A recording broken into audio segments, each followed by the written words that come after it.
25 million people continue to be exposed to asbestos in the workplace. So there's a big cost to using asbestos in dollars and lives. Research that goes into these decisions has to be directed by independent, unconflicted scientists. It's not something that just affects workers, it affects everyone. Saving one life is great, but saving many more is what I hope to accomplish. Making a profit off of people's pain and lives is wrong. We can't quit, not as long as there are hundreds of thousands of people still to be diagnosed. Ban the asbestos once and for all. I'm deeply honored to be with you again this year at ADAO. Nothing could be more meaningful to me than giving the Andrew Schneider Memorial Lecture, because my partner in reporting and writing about the tragedy of Libby, Montana, the work first appearing in the Seattle Post-Intelligencer, then in the book An Air That Kills, was Andrew Schneider himself. And what I've done, both as a journalist in general and as a chronicler of the outrage of asbestos in our society, does not come close to what Andy did on both fronts. I thought it would be appropriate to share with you today some of what Andy taught me. When I came to the Seattle PI in 1999, I was pretty cocky, pretty confident in my abilities as a journalist. I had worked for 3 decades in the business, in 9 newsrooms, 2 of them twice, and I'd worked with some wonderful people, and we'd accomplished a fair amount, and I thought I knew a thing or two about investigative reporting.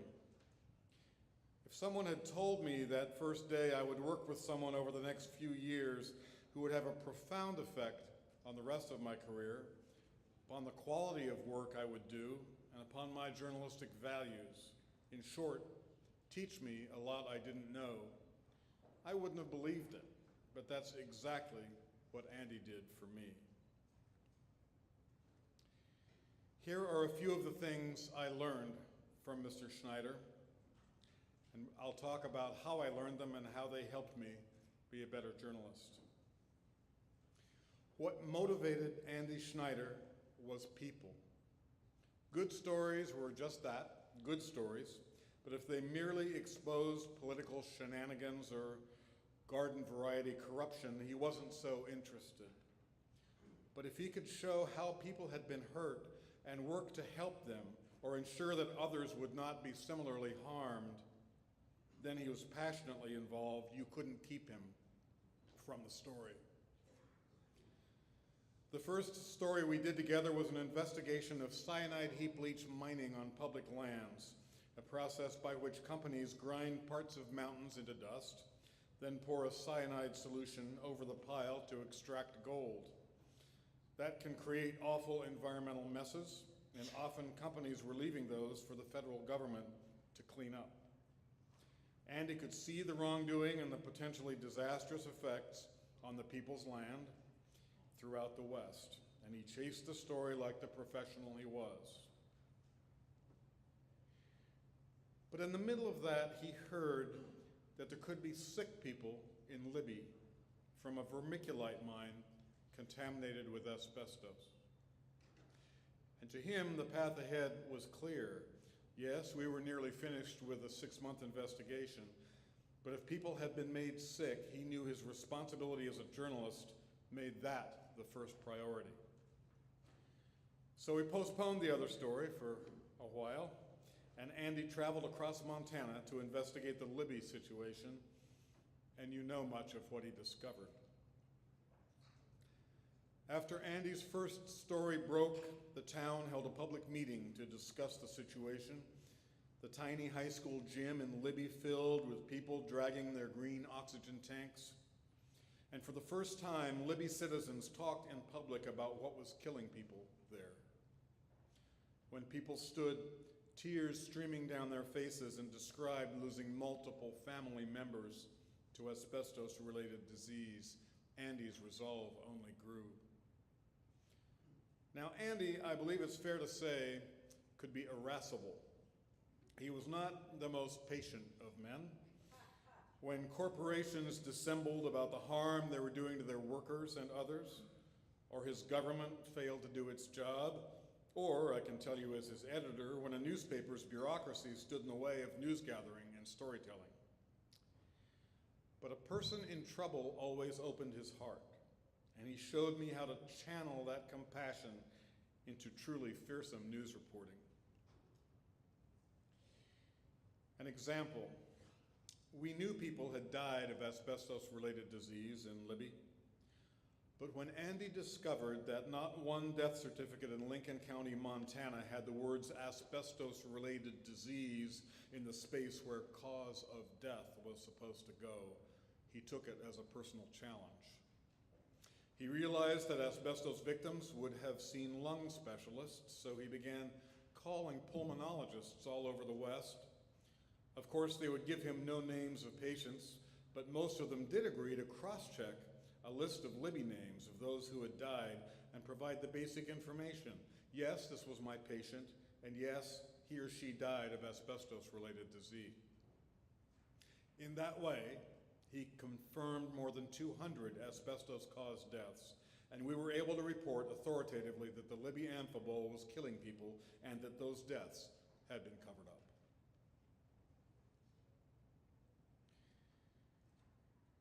In this age of fake news, it's important to remember Daniel Patrick Moynihan's admonition. Everyone is entitled to his own opinion, but not to his own facts. And I'd like to say a little word here about journalistic impartiality and neutrality. I believe that rather than balance where a story reports something and then comes back and says, on the other hand, industry representatives say X about the danger of asbestos, I think it's incumbent on journalists to find the facts and stand behind the facts and tell the facts.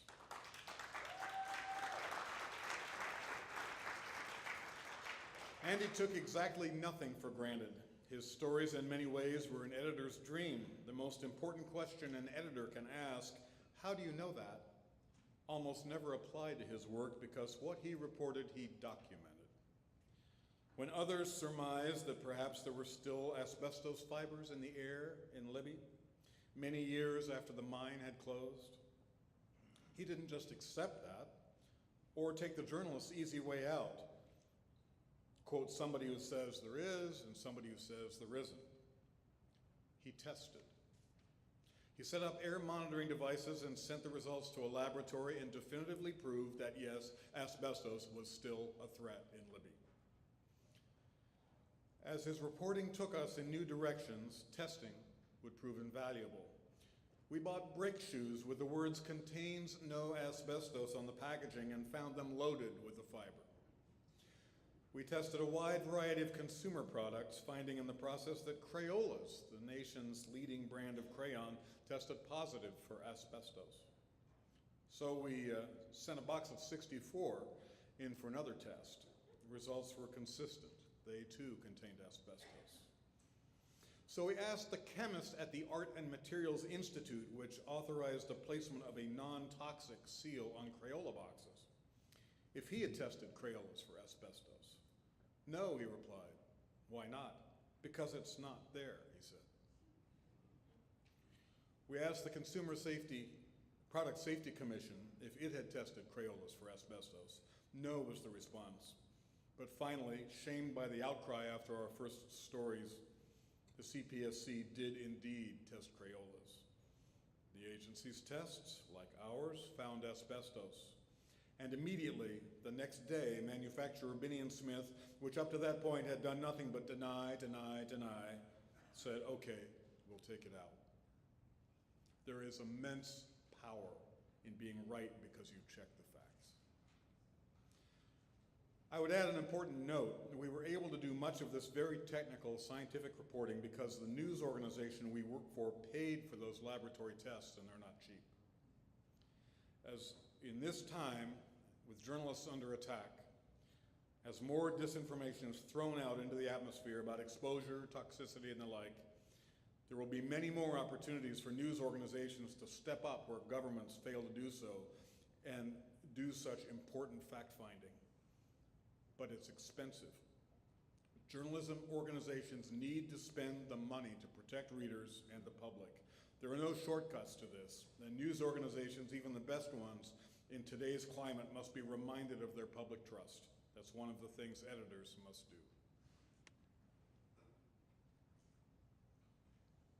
Digging deeper, after finding out what happened in Libby, Schneider expanded his reporting to reveal that Libby asbestos was spread far and wide around the country and that death followed it everywhere.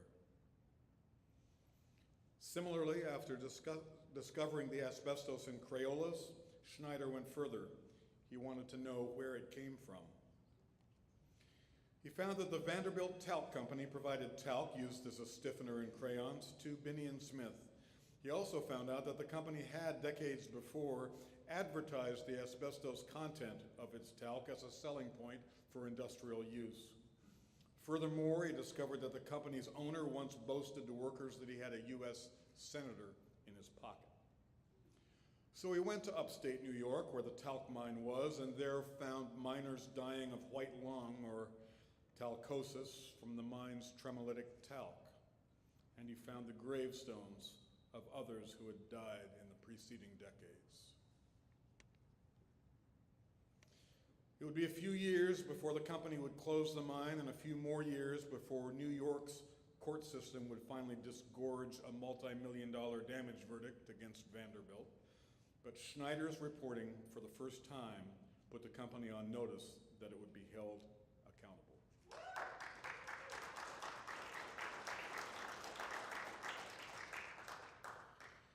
If any of you here besides Brad and Tracy know Gayla Benefield of Libby, Montana,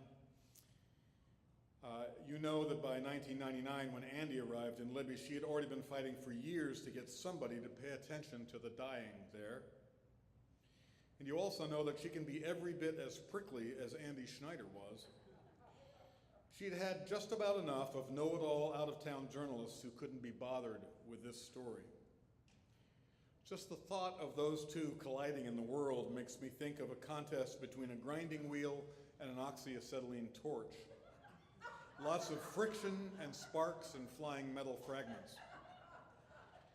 Sure enough, their first encounter did not go particularly well. After a couple of comments misinterpreted in each direction, the chill was deep enough that when Andy asked Gayla if there was a good Italian restaurant in Libby, she snapped, "Try Pizza Hut." And so ended the discussion. But Andy persisted, and when Gayla took him to the Libby cemetery to see the graves of her parents, both of whom died of asbestos-related disease, he was profoundly moved, and their relationship deepened. Soon, Gayla decided that he was to be trusted, and soon after that, he was in her kitchen, drinking the coffee she keeps brewing around the clock, and looking at a document she provided called the Alpha List. And the Alpha List was the Rosetta Stone of the Libby investigation. Because whatever else we managed to gather in the ensuing months and years, there was nothing quite so illuminating and damning as a list of W.R. Grace employees at the Libby mine, carefully annotated with the company's estimate of the asbestos years of exposure each of their employees had suffered. It showed in horrifying detail just how well the company had tracked the progression of occupational disease through its workforce, all the while telling workers the material they worked with wouldn't hurt them, that the thick, choking substance clouding the air and coating everything in the mill and coating their clothing and their cars was just nuisance dust. Building on that report, we would find out that the company controlled the hospital and by extension, the entire medical community in town, that the workers' chest x-ray program was for the company's benefit, with the information never shared with the workers or their families, and that the company actually developed a job rotation plan to get the most possible work out of increasingly sickened miners. I watched as Andy developed a profusion of source relationships with doctors, EPA workers, epidemiologists, public health authorities, attorneys, and just plain folks like Les Scramstad, a former Libby miner who fought to save his family and others from the slow, agonizing death he faced. Every last one of them recognized just how special Andy Schneider was, how much he cared, how powerful his words were, how fearless his reporting was. And today, when there's so much technical about reporting, from online databases to data visualization and all that entails, it's great to remember the value of bringing the story back to humans.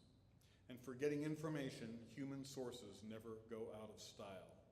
It's the yin-yang that intelligence agencies call SIGINT versus HUMINT, signals intelligence versus human and gathered intelligence. And Andy, well, good at both, was a past master of the source interview. We used to say he could get a signed confession out of a rock. But it really amounted to listening, to understanding the value of each person as a human as well as a source of news. Which brings me to never quit. You know, when we were close to being finished with the first amazing wave of Andy's Libby stories, I took a deep breath and said, Andy, what about the rest of Asbestos? Do you think we need to leverage the Libby story into an investigation of asbestos in America? And I was rewarded with a long appraising look, something P.G. Wodehouse would have referred to as the fisheye. And let me tell you, Andy Schneider could give you the fisheye. The answer came soon enough. Of course we should, he said quietly. Look at what we found out. Asbestos is legal in every form in America. Companies like Grace still have free rein to poison their employees' families, and their customers. And almost no one realizes that. And there was the next 2 years of journalism staring me in the face. Of course, Andy was right, and of course we did the work, and along the way he kept teaching me and the rest of the PI newsroom how to do this job that we love so much. But he didn't quit.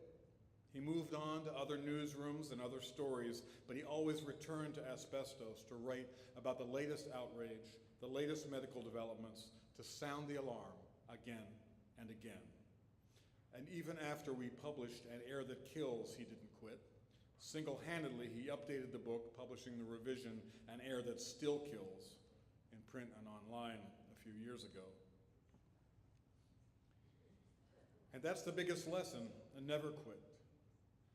We can't quit, not as long as there are hundreds of thousands of people still to be diagnosed, not as long as there are teenage girls using their first makeup and putting poison on their faces, and students and teachers dying from the hazards in their schoolrooms, and the children of working men dying from hugging them when they get home.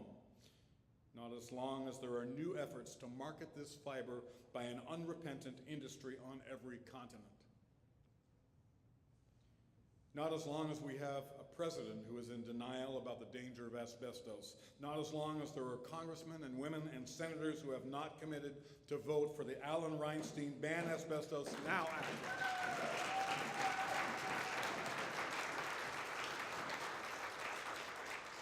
We can't quit as long as there are companies bent on subverting what ADAO does in order to preserve their obscene profits drawn on the health of innocent, hardworking people. Not as long as there are governments like ours willing to look the other way as industries like chlor-alkali continue to bring in death by the ton. Not as long as the very heroes fighting asbestos-related disease are themselves dying of it. None of us can quit. None of us can ever quit. Thanks, Andy. Thanks, Linda, and all of you.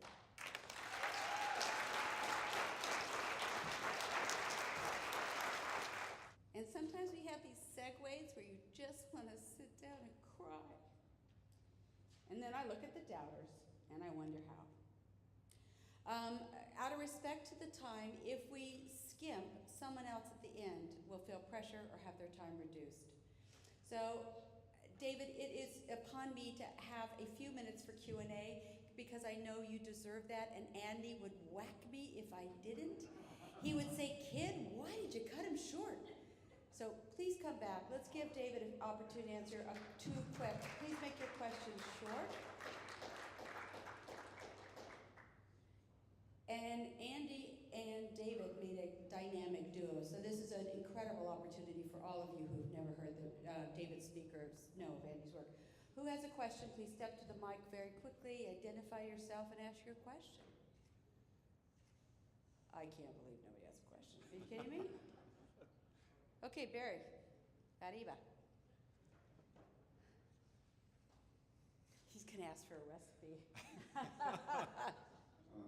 And Andy wrote more about asbestos in the press than anyone else ever. And he understood this stuff better than any other journalist I've ever met.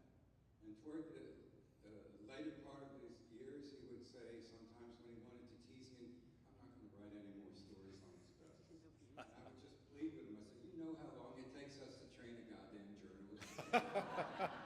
So I just wanted to share that. I didn't want to take the time, but since no one was asking questions, I wanted to share that story. He never stopped writing about it. I have a question. I have a question for David. How do we hold the lawmakers of Libby, of Montana?